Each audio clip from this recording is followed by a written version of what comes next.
Hello everybody, welcome to the show. I'm your host Sandman. Today we're going to be reviewing the Rat Yoke custom lockpicks. Let's get into it. This is my personal collection of custom Rat Yoke lockpicks. I have known him since 2009. We first knew each other from a forum called keypicking.com. I purchased my first Rat Yoke lockpick in 2012, and I've been collecting about one or two a year ever since. I have given a few away. I know I have given one away for a raffle for charity. I have purchased several as gifts for friends, but these are what I have in my collection to date as of 2023. I have 15 so far. First, let's talk about Rat Yoke. Rat Yoke hails from the Chicago area of Illinois. He is a linguist of sorts. He teaches English, but he has learned several different languages: Japanese, Korean, and Taiwanese. Did I even say that correctly? He has traveled abroad and taught in South Korea for a period of 6 years. I think from 2011 up to 2017 or 2018 or so, and then he started teaching in Taiwan for a number of years. He is now currently residing in Phoenix, Arizona. His first lockpick set that he has ever made started in 2008. He was inspired by the custom lockpick maker Lock Newbie. To my knowledge, as of the date of this video, Lock Newbie is no longer providing custom lockpicks. I will try to provide a link down below to images of Lock Newbie and other custom lockpick makers circa the year 2008. To give you an idea as to what made Rat Yoke so famous, he truly stood out among the other custom pick makers of that time. His first customer was a close friend of his whose father was a locksmith. He made 2 custom picks for his friend to gift to the father as a present. However, he didn't make his first real set of lock picks until later that year, 2008 or early 2009, for his very first unique unknown customer, and that was Hallis Chalmers. Hallis Chalmers was the original owner of keypicking.com, and he was the admin and owner of that website. Hallis Chalmers put in an order for 2 lockpicks just to see if there was something that he would like, if he liked the quality, to make sure that the deal would go smoothly. And once he decided he liked those picks, he requested several more orders moving forward. The very first lockpicks that Rat Yoke made, he had posted on Keypicking first, but it started to gain attention on Lockpicking 101, also known as LP 101. However, though that did give him a lot of attention, the community on LP 101, 2008, 2009 time frame, they didn't like his prices. They thought that it was an outrageous price for these picks. At that time, were anywhere between $125 to $150. They didn't understand that Rat Yoke was a professional jeweler by trade. He was a jewelry school instructor, try saying that, and he was a master goldsmith and a master silversmith. So these were top of the line around that era. But when Hallis Chalmers of Keypicking had completed his orders and started to show to the community the high quality and craftsmanship that these picks provided, that's when Rat Yoke really started to create a name for himself and started making picks full time. He eventually went overseas to South Korea to teach English, and he continued to pursue his craft in his off time. But I remember during those 6 years, he wasn't very active. It was very hard for him to travel with tools. However, when he did relocate to Taiwan, I believe that it was Taiwan, he was able to take tools and have tools shipped to him, and that's where he really started to develop a name for himself, including his very own website. The link will be provided down below. He has since transferred back to the United States, back to the Chicago, Illinois area, and he is now finally residing in Phoenix, Arizona.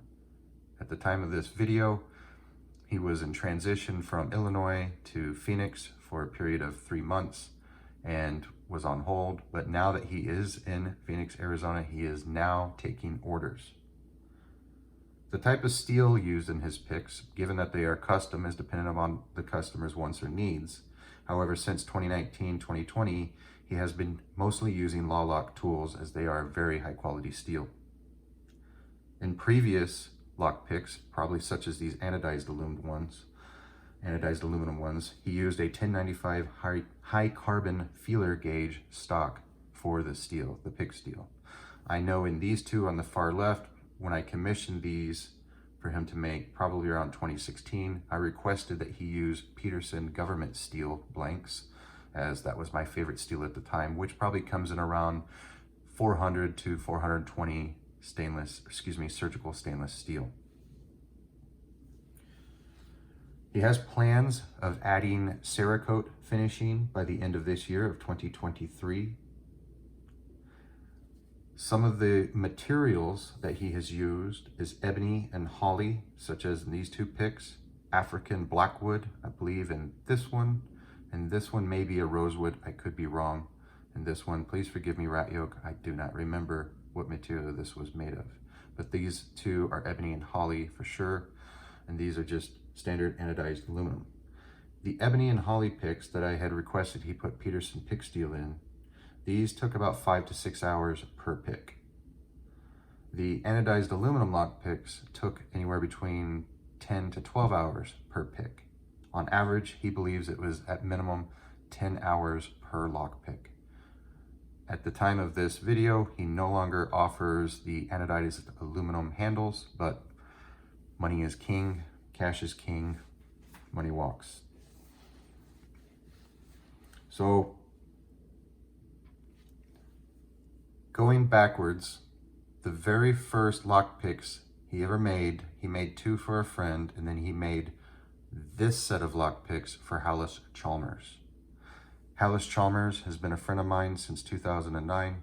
I acquired these picks from Hallis Chalmers. These are the very first Rat Yoke lock picks that were sold to an unknown person outside of a close friendship. Were they the very first ones made? Not really, but they're the very first legitimate sale, in his own words. The very first sell to a customer that he didn't know.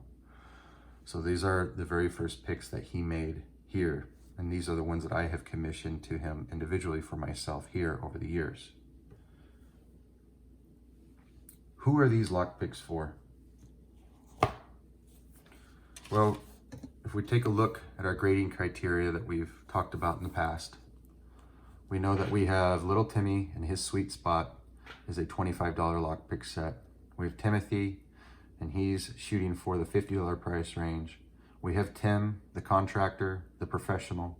He's shooting for $100. And then we have Big Tim. And Big Tim pays $200 per lockpick set, and sky's the limit. This is a Big Tim item. If you are a collector, if you are somebody that is celebrating a momentous occasion, such as getting your locksmith license or retiring from being a locksmith, if you are a part of the Reddit karate belt system community and you received your black belt in the Reddit lockpicking, a number of them have commissioned Rat Yoke to make black handled, wooden handled lockpicks to commemorate their black belt. These are for collectors. Where do they lie in the scale of our quality? Well, the steel used in these is whatever steel you want him to use. These are completely custom. He uses Law Lock Tools steel, which is a good quality stainless steel. He's used government steel, which is the 420 stainless steel, and he's used a 1095 high carbon feeler gauge stock. I believe that qualifies this as a tier 1 lockpick steel that he has chosen. These are custom. You can ask him to use whatever he wants. The handles, we've talked about that. These are custom handles. The polish, everything has been hand polished. The variety, these are custom. Now then, because these are custom, the pick shapes are not repeatable. You are going to be hard pressed to request him to make exact designs of something that you've seen, but he will come very close because he is not just an artisan, he's a craftsman. He can make you a city rake, he can make you a Bogota, he can make you a deforest, half diamond, he can make you a short hook with a round on top. The quality control, it's there. Quality control, it's comparable to none in the industry outside of the custom lockpick world. There are a huge number of custom pick makers now available in the UK and in the North American regions, and they make amazing lockpicks. I am not going to name a single one of them, because if I were to name 5 of them, then there's going to be 5 contacting me tomorrow saying, why didn't you name me? I'm sorry, my friends. I care about all of you, and I look forward to collecting your picks in the coming future. But I am just doing the review on Rat Yoke today. Please forgive me. But there are a lot of wonderful pick makers. However, I have been following this man's work for a very long time. I had the opportunity to interview Rat Yoke for a website called The Art of Lockpicking around 2016. That article is still available and has been updated as recently as this year. And I will post a link in the description down below. I do not currently work for or provide publication or work for Art of Lockpicking anymore, so I do not have any connections with them. Just understand that I did provide articles for them. I am going to provide an interview with Rat Yoke in the link down below, and if I can find the link to how he makes his lockpicks, I'll put that down there as well in case anybody wants to make them. Do I use these picks on a regular basis? I do not. I use them on special occasions.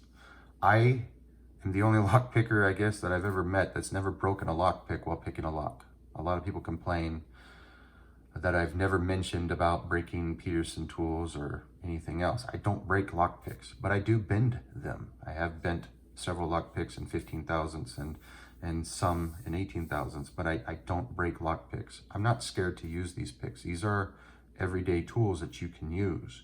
However, I don't use them. This is art. It's functional art. That's all it is. It's great for collecting, but it is also great for that momentous occasion when you crack your first Medico Classic rim cylinder and then you decide you want to get it on camera. This is a good time to bust out your Peterson gem with ebony and holly wood, or your half diamond to forest, aluminum handled Rat Yoke pick, and go to town. These are for showing off. This is for bragging rights. This is for the enjoyment of locksport. I love having these in my collection. They're my most prized items in my collection. I'm so grateful to be able to share everything with you today, and I wish nothing but the best of luck for Rat Yoke moving forward into the future. I want you all to take the opportunity to look at custom lock picks as a viable option. I realize it's not within everybody's budget, but there are so many pick makers out there wanting to make a name for themselves that don't be afraid to save up some money and spoil yourself for your birthday or for an anniversary present for a loved one. These are wonderful gifts. I don't really have anything else to say about these. They're all my favorite picks. I don't have a favorite one among them, but I will say that this style of pick is very iconic for Rat Yoke. And I would say that I used to daydream about these in my, during the day, because it's daydreaming. I used to sleep dreaming about these, and it's so wonderful to have them in my collection at this time. I don't have anything else intelligent to share with all of you. Thank you all so much for watching, and hit that subscribe button, and I'll catch you guys in a couple days.